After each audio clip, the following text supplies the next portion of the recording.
अस्सलाम वालेकुम। आज हम लोग पढ़ेंगे टाइप्स ऑफ स्ट्रेचिंग के बारे में। स्ट्रेचिंग वाले चैप्टर में ये लास्ट टॉपिक है और ये बहुत ज़्यादा इंपॉर्टेंट टॉपिक है। इंपॉर्टेंट इन अ सेंस कि ये पेपर में इतना ज़्यादा नहीं पूछा जाता आता, लेकिन ना इसकी अगर आप लोगों को टाइप्स पता चल जाती हैं, ठीक है, कि कौन कौन सी टाइप्स हैं स्ट्रेचिंग के और हम किस तरह से अप्लाई कर सकते हैं, तो फर्दर जब आप प्रैक्टिकल करते हो इसके स्ट्रेचिंग के, तो प्रैक्टिकल में जब आप पेशेंट पे परफॉर्म करने लगते हो उस टाइम पे आप इन टाइप्स को देखते हो कि मैं कौन सी टाइप अप्लाई कर सकती हूँ। तो उस लिहाज से ये बहुत ज़्यादा इंपॉर्टेंट है, उस टाइम आपकी बहुत ज़्यादा हेल्प करेगा। तो आइए देखते हैं कौन कौन सी टाइप्स होती हैं स्ट्रेचिंग की। सबसे पहले है स्टैटिक स्ट्रेचिंग। स्टैटिक स्ट्रेचिंग क्या है? जैसे नाम है इसका, सस्टेन, मेंटेन, प्रोलॉन्ग स्ट्रेचिंग। आप बॉडी का कोई भी पार्ट है, चाहे वो हम अपर लिम्ब, लोअर लिम्ब, कहीं पे भी स्ट्रेचिंग कर रहे हैं, तो उसमें क्या होगा कि आप एक स्पेसिफिक डायरेक्शन में लेके जाते हो लिम्ब को, ठीक है, पोजीशन देते हो और वहाँ पे जाके आप कुछ टाइम के लिए फोर्स लगाते हो, स्ट्रेच फोर्स, ठीक है। आप मूव नहीं करते, उसी सेम पोजीशन में फोर्स लगाते हो, तो सस्टेन स्ट्रेच फोर्स आती है over a period of time, ठीक है। अब क्या होता है कि जब हमारे मसल्स इलोंगेट होते हैं, मसल के फाइबर्स इलोंगेशन में जाते हैं, तो हमने वहाँ तक इलोंगेट करना है जहाँ तक हम पॉसिबल है, ठीक है, जहाँ तक इलोंगेशन पॉसिबल है। यानी कि अगर हम किसी मसल को या किसी चीज़ को, बॉडी के पार्ट, फॉर एग्जाम्पल ये फिंगर है, तो मेरी फिंगर जितनी मूव करती है जहाँ तक, यानी कि यहाँ तक एंड ऑफ द पॉइंट आ जाएगा जहाँ पे रेजिस्टेंस अप्लाई आना स्टार्ट हो जाएगी, वहाँ तक लेके जाना है और वहाँ पर अप्लाई करनी है आपने स्ट्रेच फोर्स। अब स्ट्रेच फोर्स मैनुअल भी हो सकती है, आप हाथ से भी लगा सकते हैं या फिर कोई मैकेनिकली किसी डिवाइस के थ्रू भी लगा सकते हैं, ठीक है। अगर आप स्ट्रेच फोर्स मैनुअली लगा रहे हैं, यानी कि थेरेपिस्ट अप्लाई कर रहा है, तो उसमें क्या होगा, ड्यूरेशन 5 सेकेंड टू 5 मिनट्स, यानी कि अगर मैंने ये स्ट्रेच किया है तो इसको स्ट्रेच रखूँगी मैं 5 मिनट्स तक, ठीक है। 5 सेकंड से लेकर 5 मिनट तक कोई भी ड्यूरेशन हो सकता है, तो इसको मैं कहूँगी स्टैटिक स्ट्रेच। अगर मैकेनिकल डिवाइस लग रहा है, तो मैकेनिकल डिवाइस से क्या होगा कि आवर्स टू डेज और वीक्स, इवन वीक्स में चला जाता है, यानी कि समटाइम ब्रेसेस लगा देते हैं या कास्ट लगा देते हैं, तो उनको मंथ्स के लिए लगाते हैं, ठीक है। तो वो भी एक तरह की स्टैटिक स्ट्रेचिंग ही होती है, ठीक है। अब इसके एडवांटेज देखते हैं। स्टैटिक स्ट्रेचिंग के एडवांटेज में देखिए, एक तो सेफ है, ठीक है, बैलिस्टिक स्ट्रेचिंग से। बैलिस्टिक में बहुत ज़्यादा फोर्स होती है, तो ये उसकी कंपैरेटिवली बहुत ज़्यादा सेफ है हमारे पास। एडवांटेज इसका दूसरा जो है, फ्लेक्सिबिलिटी बढ़ जाती है, क्योंकि हम एक काफ़ी टाइम के लिए हम लोग स्ट्रेच दे रहे हैं, एक ड्यूरेशन के लिए, पीरियड के लिए, कि हम ले जाके 5 मिनट तक स्ट्रेच फोर्स देते हैं, तो उसमें रेंज भी बढ़ जाती है, फ्लेक्सिबिलिटी भी बढ़ जाती है। अब डिसएडवांटेज क्या है कि जो non contractile tissue, soft tissues हैं जो कंट्रैक्ट नहीं हो सकते, उनकी इंजरी हो सकती है, क्योंकि टाइम ज़्यादा है, हम एक फोर्स लगा रहे हैं टाइम पीरियड के लिए, तो हो सकता है कि उनका जो नॉन कंट्रैक्टाइल सॉफ्ट टिश्यूज़ हैं वो इंजर्ड हो जाए, ठीक है। उसके अलावा न्यूरोमस्कुलर एक्टिवेशन इतनी ज़्यादा नहीं करवाती ये वाली टाइप, जो स्टैटिक स्ट्रेचिंग वाली टाइप है, ये इतनी ज़्यादा मसल्स को एक्टिवेट नहीं करती जितनी बाकी टाइप्स करती हैं, तो ये एक इसका डिसएडवांटेज है, ठीक है। सेकंड जो है इसकी टाइप, वो है साइक्लिक इंटरमिटेंट स्ट्रेचिंग। नाम से जाहिर है कि साइक्लिक है, यानी कि हमने एक दफ़ा करना है फिर उसको रिपीट करना है, ठीक है। Short duration stretch force that is repeated but gradually applied, ठीक है।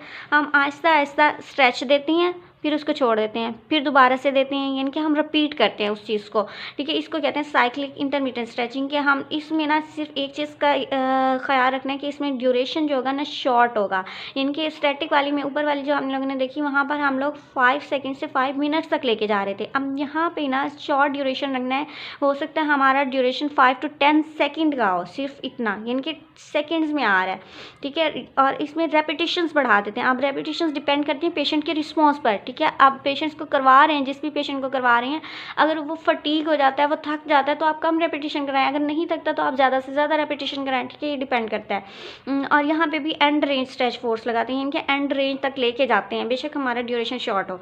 अब नेक्स्ट जो इसका एडवांटेज है, ये कंफर्टेबल है, ठीक है। स्टैटिक स्ट्रेचिंग से ज़्यादा पेशेंट कंफर्टेबल, क्योंकि आप ज़्यादा देर के लिए, टाइम के लिए नहीं रखते उस स्ट्रेच में, तो पेशेंट को वेट नहीं करना पड़ता, आप बार बार रिपीट कर लेते हो, ठीक है। उसके अलावा अब नेक्स्ट आती है बैलिस्टिक। बैलिस्टिक स्ट्रेचिंग क्या है? Rapid forceful intermediate stretch.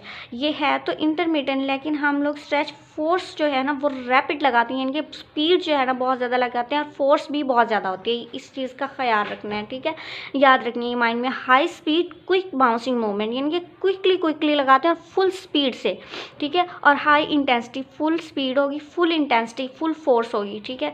तो उसमें हमारा ये आ गया। अब इस चीज़ का देखिए, इतनी ज़्यादा ज़ोर से और इतनी ज़्यादा फोर्स लगा रहे हैं बहुत ज़्यादा, तो उसमें डिसएडवांटेज तो आएगा कि greater trauma than static stretching. Static stretching से ज़्यादा ट्रॉमा हो सकता है यहाँ पर, क्योंकि आप सडनली जब एक चीज़ को एक जर्क दे के मूव करते हो, तो वहाँ पे डिसएडवांटेजेस के चांसेस हैं।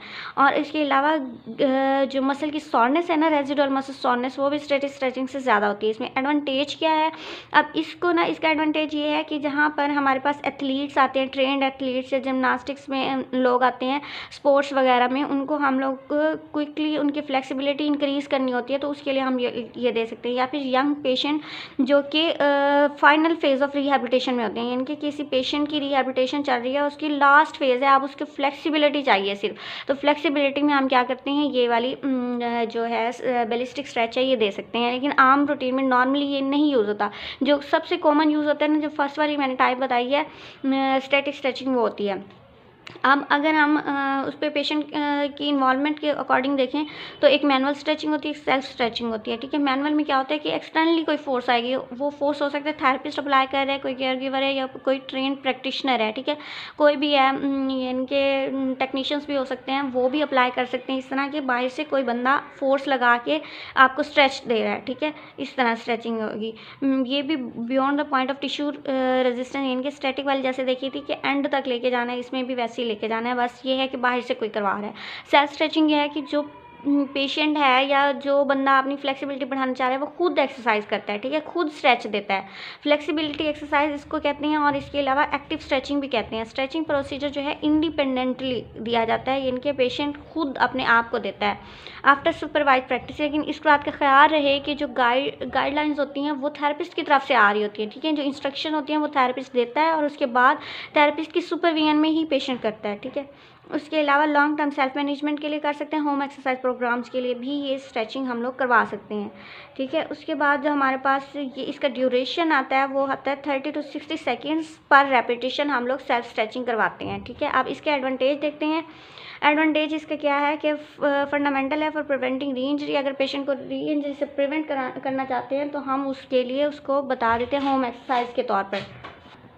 और अगर डिसएडवांटेज की बात करें तो डिसएडवांटेज इसमें ये होगा कि एक जो हम लोग ने पहले डिटर्मिनेंट्स में पढ़ा था कि प्रॉक्सिमल या डिस्टल अटैचमेंट को हम स्टेबलाइज कर देते हैं तब मसल को स्ट्रेच करते हैं, तो इसमें क्योंकि पेशेंट खुद कर रहा है तो उसके लिए उस पार्ट को स्टेबलाइज करके मसल की एक अटैचमेंट को स्टेबलाइज करना थोड़ा सा डिफिकल्ट होता है, बस ये इसका डिसएडवांटेज है। उसके अलावा ये सेल्फ स्ट्रेचिंग बहुत अच्छी चीज़ है, आप खुद घर में भी अपने ऊपर अप्लाई कर सकते हैं, ठीक है। इसके अलावा एक PNF स्ट्रेचिंग है, वो अगर मेरे पास मॉडल आ जाता है तो मैं इंशाल्लाह मॉडल पर वो आपको परफॉर्म करवा के दिखाऊंगी, क्योंकि वो बहुत ज़्यादा इम्पॉर्टेंट भी है और उसको परफॉर्म करके दिखाने वाली है, तो मैं इंशाल्लाह वैसे ही करवाऊंगी। अभी के लिए अगर कोई भी चीज़ आपको समझ नहीं आई है तो मुझे कमेंट में ज़रूर बताएं। अगर आपको मेरे कोई भी कॉन्सेप्ट ऐसा लगता है कि मैंने गलत दिया है तो आप भी मेरी करेक्शन कर सकते हैं, ठीक है, मैं माइंड नहीं करूँगी। और उसके अलावा अगर आप नेक्स्ट कोई भी टॉपिक है जो आप समझना चाह रहे हैं तो आप कमेंट सेक्शन में मुझे ज़रूर कहें। और अभी के लिए थैंक यू सो मच।